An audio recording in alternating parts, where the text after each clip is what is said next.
ఏపీలో ఎమ్మెల్సీ ఎన్నికలు టీడీపీకి చుక్కలు చూపేలా ఉన్నాయి. ఓవైపు లోకల్ బాడీస్ ఎమ్మెల్యే కోటాలో అభ్యర్థుల ఎంపిక చంద్రబాబుకు పెద్ద తలనొప్పిగా మారింది. ఆశావహుల లిస్టు చాలానే ఉంది. వీరిలో ఎవరిని ఎంపిక చేయాలో తెలియక చంద్రబాబు సతమతమవుతుంటే ఇప్పుడు హరికృష్ణ ఎంట్రీతో మరో టెన్షన్ స్టార్ట్ అయింది. చంద్రబాబు ఇప్పటికే తన కుమారుడు పార్టీ జాతీయ ప్రధాన కార్యదర్శి నారా లోకేష్ను ఈ దఫా తప్పనిసరిగా మండలికి పంపాలని బాబు నిర్ణయించుకున్నారు. ఇదిలా ఉంటే చాలా రోజులుగా పార్టీ కార్యక్రమాలకు దూరంగా ఉన్న చంద్రబాబు బావ పార్టీ వ్యవస్థాపకుడు నందమూరి తారక రామారావు కుమారుడు నందమూరి హరికృష్ణ తాజాగా పోలిట్ బ్యూరో సమావేశంలో ఎంట్రీ ఇచ్చారు. గతంలో ఆయనకు రాజ్యసభ ఛాన్స్ ఇచ్చారు. గత ఎన్నికల్లో హరికృష్ణ కృష్ణా జిల్లా నుంచి ఎమ్మెల్యే సీటు ఆశించినా బాబు ఇవ్వలేదు. తర్వాత చంద్రబాబుపై ఆయన పలుసార్లు తీవ్ర అసంతృప్తి వ్యక్తం చేసిన విషయం తెలిసిందే.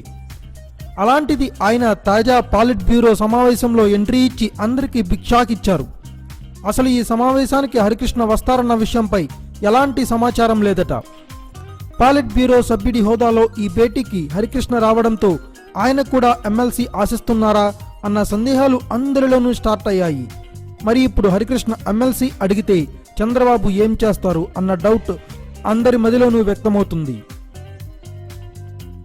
Thanks for watching. Please subscribe our channel.